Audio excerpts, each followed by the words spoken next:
प्यारे साथियों को नमस्कार और उनके जितने भी फैमिली मेंबर्स या जितने भी एल्डर्स यहाँ पर आए हैं सबको नमस्ते।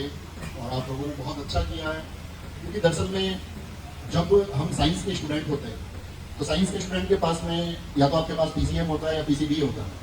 तो पीसीबी वाले सब लोग सोचते हैं कि भाई यार हम आगे जाके कहीं नर्सिंग में या फिर नीट में कुछ ट्राई करेंगे, लेकिन जिनके पास मैथ्स होता है तो उनके पास में ये है कि भाई इंजीनियरिंग करेंगे या फिर पॉलिटेक्निक करेंगे। तो पॉलिटेक्निक को आजकल देश में मतलब कुछ ऐसा माहौल बना कि लोग ये सोचते हैं कि यार ये थोड़ा कमतर कोर्स है। ऐसी मानसिकता होती है ना कि आपके साथी होंगे बहुत सारे, वो कहते होंगे या देखते भी होंगे कि यार सबको पहले हमारे टाइम पे होता था बीई, बैचलर ऑफ इंजीनियरिंग, और फिर इंट्रोड्यूस हुआ बीटेक, बैचलर ऑफ टेक्नोलॉजी।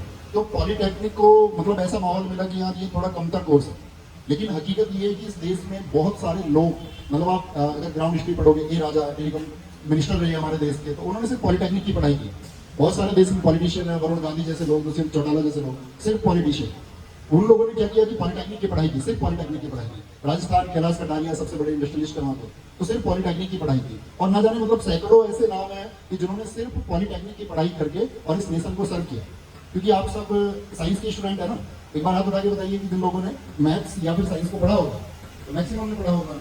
तो साइंस मतलब ये कहते हैं कि किसी नेशन की प्रोग्रेस में अगर किसी सब्जेक्ट का सबसे ज्यादा योगदान है तो वो विज्ञान का है। और जिस देश ने विज्ञान का जितना तिरस्कार किया है वो देश उतना ही पीछे है। आपका पड़ोसी देश है पाकिस्तान, तो वहाँ विज्ञान की वैल्यू नहीं है, साइंस की कोई वैल्यू नहीं है, तो वो लोग मतलब गलत चीजों में उलझे हुए हैं। लेकिन जिस देश ने साइंस को बहुत रेस्पेक्ट किया है, या जिनके पास में ऐसे लोग रहे जिन्होंने विज्ञान के क्षेत्र में बहुत अच्छा काम किया हो, तो वो उस नेशन ने मतलब बहुत प्रोग्रेस किया, उस राष्ट्र की उन्नति बहुत ज्यादा हुई है। आप देख सकते हैं जितने भी हम बोलते हैं आपका ग्रुप 7 कंट्रीज है, Germany, Japan, Canada, America, Britain, France, Italy, इसके अलावा और बहुत सारे देश, रूस जैसे देश, यूरोप के और सारे देश।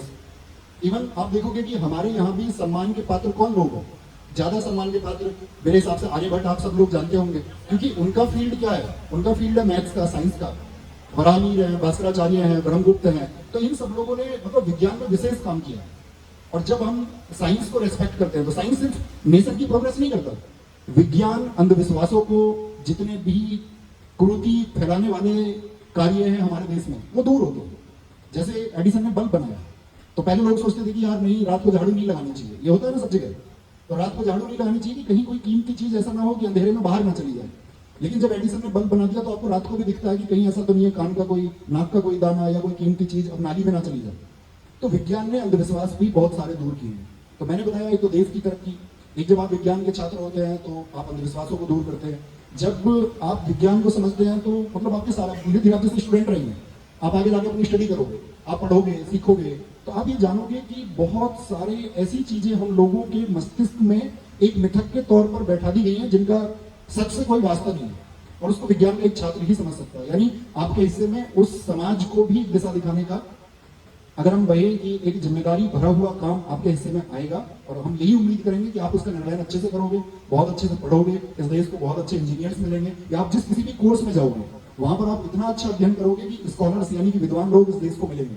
यही उम्मीद हम आपसे करेंगे। और बाकी हमारी जो टीम है जिसने आप लोगों को बहुत मेहनत से पढ़ाया है, तो हम ये चाहेंगे कि आप उन सबके लिए एक बार जोरदार ताली बजाएं और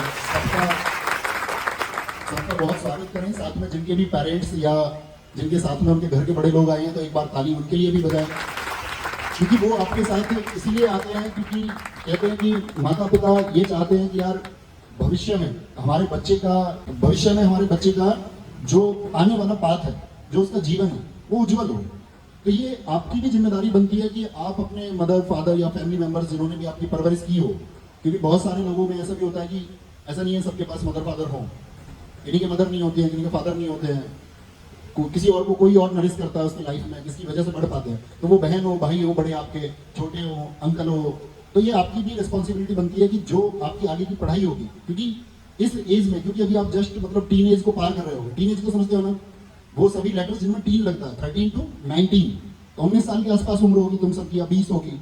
तो इस उम्र में मतलब हमको कई रास्ते दिखते हैं। आपको बहुत सारे लोग ऐसे मिलेंगे जो आपके जीवन में भटकाव पैदा करेंगे, तमाम तरह की वो बातें करेंगे जो इम्प्रैक्टिकल है, और यही वो उम्र होती है जिसमें हम अपने जीवन को या तो बहुत अच्छा कर जाएंगे या बहुत खराब कर जाएंगे। ये सिर्फ डिपेंड करेगा कि आपकी संगति क्या है। तो आप जब कॉलेज में जाएं वहां, तो आप उसी मानसिकता के लोगों को चुने, उसी तरह के लोगों की संगति को आप चुने जिनमें आप ये सामर्थ्य पाएगी ये लोग भी जीवन में आगे जाएंगे और मैं इनके साथ आगे जाऊंगा। अगर आप गलत चुनाव कर लेंगे तो आप जीवन में चाहे कितने भी अच्छे स्टूडेंट रहे हो, आप प्रोग्रेस नहीं कर पाओगे, क्योंकि संगति का संतति से संबंध है।